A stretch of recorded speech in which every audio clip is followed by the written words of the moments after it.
what's the difference between something that you do casually and something you do with urgency or intensity? Commitment. Okay, there's a commitment to it. More meaning. It has more meaning to you. Anybody else? It directly involves you or your family. Okay, it directly involves you. What great answers today. What's something you've done this week that just didn't matter to you much? Anybody? I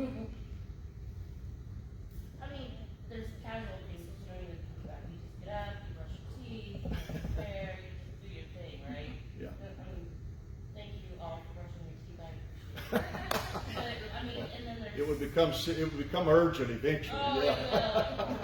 But then, I mean, especially in my line of work, there's things that, paperwork, you know, bleh, but then there's people that need you, people that, and it has to happen right now. So, that's the difference. Anybody else? Joel? I couldn't tell you one. It doesn't matter. Yeah, that's probably a good thing for all of us. It doesn't matter whether that's on or not. There's a lot of things that I just don't much give a rip about. It can happen. If we were to go today and get a fast food hamburger, I really don't care if it's Burger King or Wendy's or McDonald's or Hardee's or any of the rest of them. I won't argue with you about where we're going in that regard at all. Because I feel no sense of urgency about it. It's not really important to me. Now, if we were ordering pizza, that might create a different response. There's places that I just don't much care for the way they do it. And of course, that's kind of a foolish, I guess, example. But I want you to think about this. A person who is addicted, whatever their addiction may be, and addiction comes in many ways. We talk about addiction from the perspective of chemical addiction, alcohol addiction, and all of that.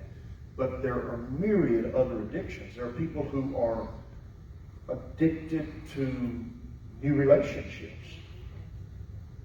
Well, they're never content to think about having a 50th wedding anniversary. They're always pursuing a new thing. And then there are people who are addicted to success. And they're addicted to money. There are people who are addicted to having other people affirm them. And they will go to any extreme to receive the affirmation that they need or that they want from other people. It propels them. It drives them. There's an urgency about it. And so when someone has an urgency, when somebody has that pressing feel about a thing, it's not something that they do during a day. It's something that kind of moves their day. The addict who is not fighting or who has not overcome that addiction, every day is about getting another fix. Every day is about another high. Every day is about, and life is not complete until they have achieved that thing that presses them. Now, we're going to look at Scripture in a minute, and there's one person who sought Jesus and looked for him with intensity, followed after him, but the person was pressed by their circumstance. They were sick. Their sickness required them to practice social distancing before such a thing existed, at least in common terminology. But actually, the Hebrews practiced that with lepers and with a number of other people who were unclean. If you had just touched a dead body, you were expected to distance yourself from others because you were ceremonially unclean. And if I touched a dead body and then I touched Pastor, he would be rendered ceremonially unclean as well.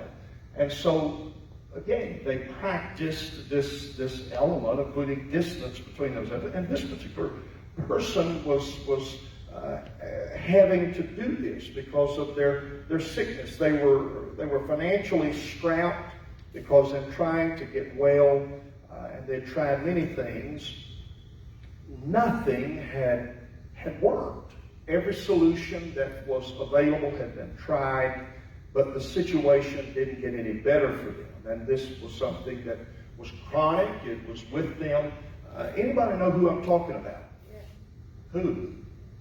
Lady with the issue. Lady with the issue of blood. Exactly. We have people knowledgeable about the Bible. That's great. So we're enjoying the story in the Bible. Jesus is on the way to a fellow's house. The guy's name was Jairus. He was going to pray for and eventually would heal his 12-year-old daughter. So Jesus is not just meandering along. He is going somewhere with intent. So let's pick it up. It's in, and this is in several of the Gospels, but I want to read it from Luke chapter 8, verse 42, and we'll read through all of the story, I suppose, of her being healed, and we'll pick it up in the latter portion of Luke 8:42, because I want you just to sense the atmosphere that Jesus is walking through. The woman with the issue of blood is going to come through as well.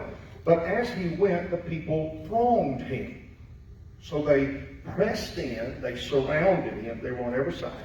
And a woman having an issue of blood 12 years. Now, if you go back and you study Levitical law, an issue of blood, which would normally have been a monthly cycle, but this issue of blood that she had was constant and had been this way for 12 years, we're going to see. It left a person, it left this woman ceremonially unclean. So any person who would have touched her was considered unclean as well. So this lady would have been seldom, if ever, touched for the past 12 years.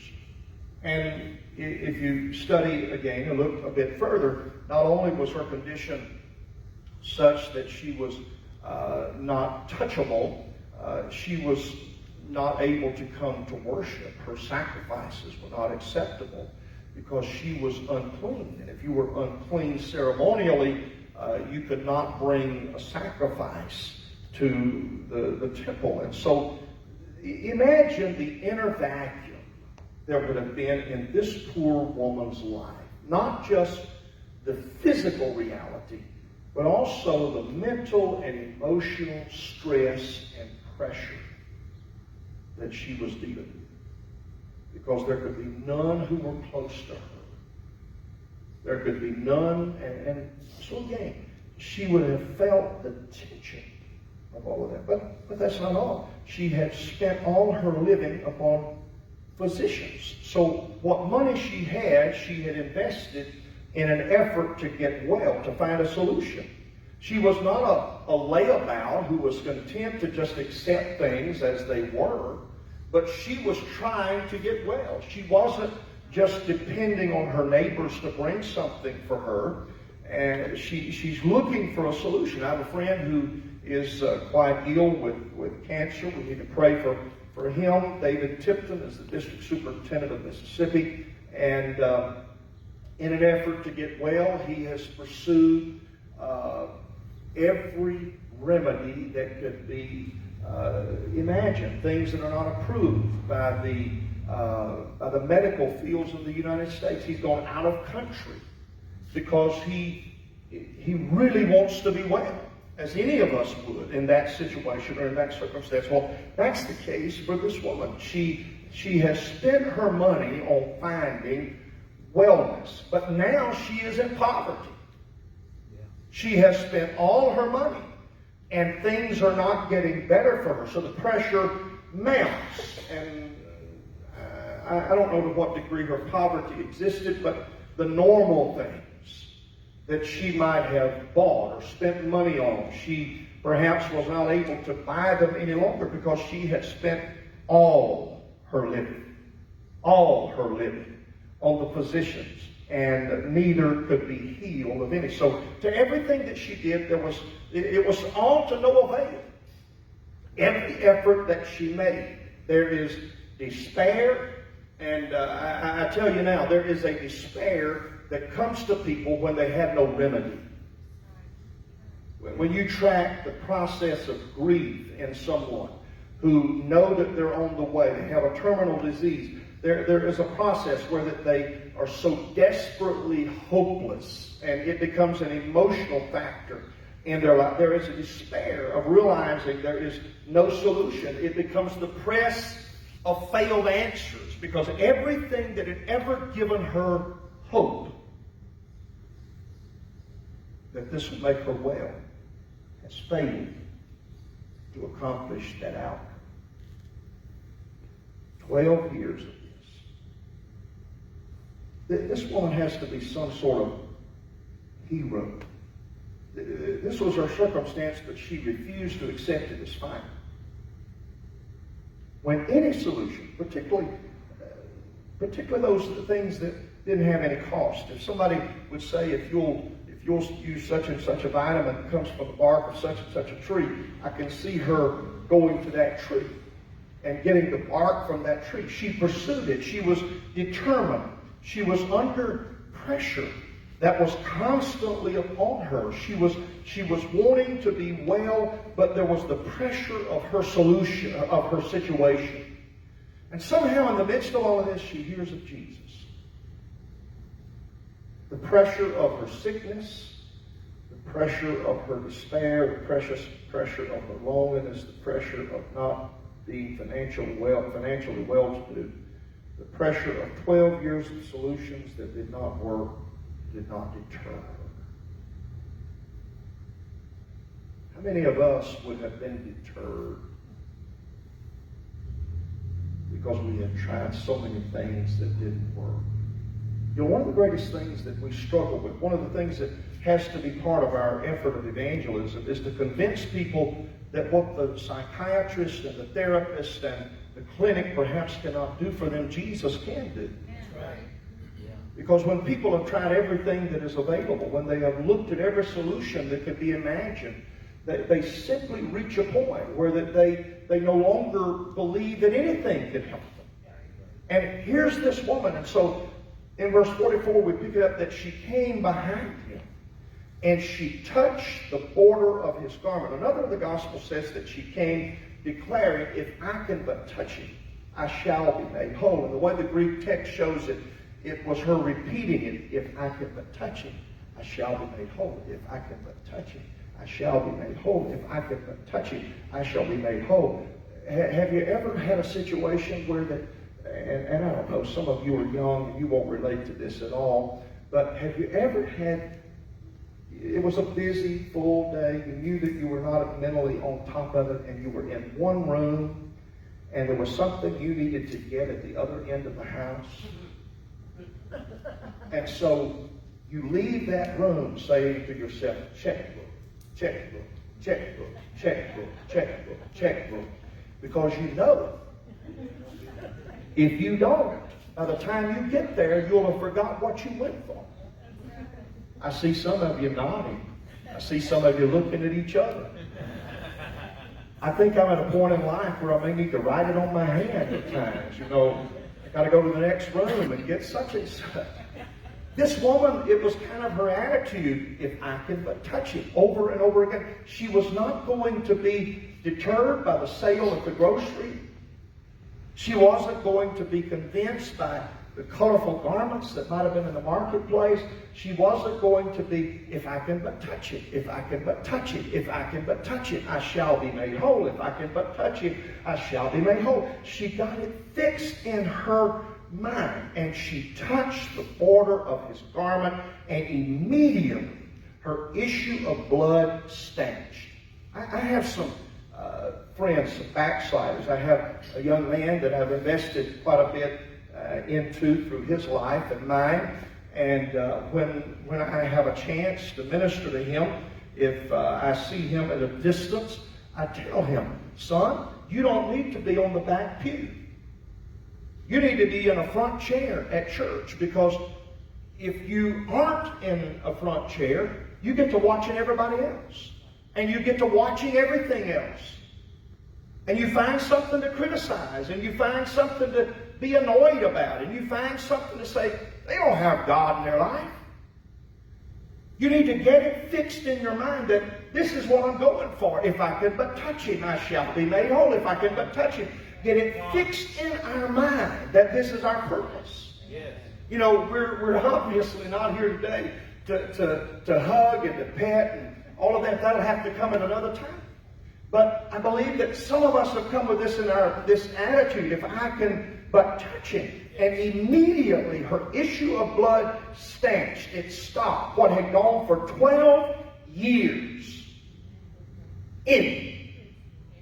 Immediately. And Jesus said, who touched Him? And when all denied, Peter and those that were with him said, Master, the multitude thronged thee and pressed thee, and you say, who touched me? And Jesus said, somebody touched me. Now, there may have been a lot of people thronging Him, and they may have been touching Him in the sense of a casual touch, but her touch was not a casual touch. It was an intentional touch. Yes. It was an urgent touch. It wasn't, well, I need to just, you know, I've fallen a time or two with people who were famous, and I don't know they're famous until somebody else says something about it. And I watch them start getting autographs or whatever, asking them for such things. But there are people who somehow their ego is fed if they can just touch somebody who is of significance. I visited one of our Missouri senators' office, and I have a picture somewhere shaking hands with him. Well, obviously it's not real important to me because I don't know where it's at. There are people who were there just incidentally. She wasn't there incidentally. She was there intentionally. How did I come today? Did I come with this as an incidental part of my day? Or did I come with an intent? If I can but touch Him, if I can but touch Him, if I can but touch Him. Jesus said, somebody touch me, for I perceive that virtue is gone out of me. And when the woman saw that she was not hid, she came trembling, and falling down before Him, she declared to Him for all the people for what cause. A woman that had an issue of blood for 12 long years. She touched Him, and how she was healed immediately. And He said unto her, daughter, be of good comfort. Thy faith hath made thee whole. Go in peace. That day she received a miracle. That day a woman who had been unapproachable, an inactive member of her society, she was able to come with worship. She was able to bring sacrifice to the temple. She was able to go to the quilting bee. She was able to spend time with her friends. She was able to go to the well and draw water with her neighbors. And Jesus said to her, go in peace. She had known no peace. Because when you're dealing with that kind of sickness, you get exhausted, but you have no peace. When you're dealing with that kind of crisis, her sickness had bedeviled her. It was with her constantly. The distress of her loneliness, her insecurity. But Jesus said to her, and what a miracle that is in itself, go in peace. You may not need a physical miracle today, but you may need peace in your life. What's the distress? What's the stress? What's the pressure? What is it that's eating us up inside? The woman who had this issue of blood, she was not a casual pursuer of Jesus. She was actually doing something that was prohibited of her by law. She was reaching out to touch someone else because she was not accepting her condition. She saw her healing. There are several things that indicate her faith. Number one, she showed up. Her condition left her weak, but she didn't stay home. And hearing that Jesus was near, she went where He was. She showed up.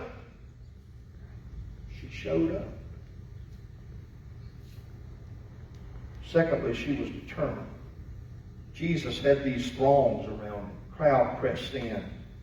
Getting close to Jesus was not an easy thing. Pastor, I've imagined her scrunching down and wiggling her way through the crowd, pushing her way in. That's right, throwing an elbow. I know where I got to go. I know who I got to touch. I'm going to do my best. It wasn't an easy thing. She was determined. She ignored some things that prohibited her and constrained her. As a matter of fact, it wasn't just touching Jesus that was an illegal thing. Everybody she touched all the way through the throne. You see, they didn't just open up and say, hey, come on, ma'am. She had to push her way through that crowd. But she pressed through her situation, and she came because she felt that she found a solution. She took hold. The Greek word that's translated touch in the King James Version in some other literature is translated clutched. You know, we imagine it at times that she just passed a fingertip over. But if that use of the Greek word would be correct, she took hold. She took hold. She grabbed him. When Elsie began walking and talking, I became her best buddy. And she loves outside. She would be outside all day long. So she would come to me as her best buddy, and she would grab hold of my pants leg, and she would look up at me and say, please, outside. And I don't want to go outside. But please, outside. Please, outside. You know what happened? We went outside. Clutched. I see her taking hold and saying, I'm not just going to brush a fingertip. She clutched it. You need something from Jesus. Well, you showed up. You need to show up again tomorrow online. You can't do it live, do it later. And I would say this, here's one of the things that I think we miss in our modern world that is so busy that we can no longer do 6-week revivals. We would have people get the Holy Ghost on a Monday night, and they were back on Tuesday and Wednesday and Thursday and Friday, and the discipling happened with them being constantly in church for weeks.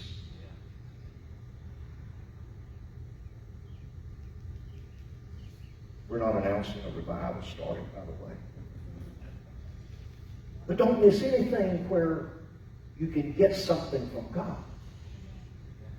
Second, are you determined? If you can be dissuaded, it'll never work. If you look at the things between you and Jesus, but if you'll just depend on, He unfolds the roads. He'll work all of that out. I just start toward Him and let Him help me get through all of this. If I can but touch, if I can but touch, if I can be touch. And then finally, have you ever taken hold with no intention of letting go? Good grip on the pants. I've found what I need. I'm not going to turn it loose. There's nothing else that can help.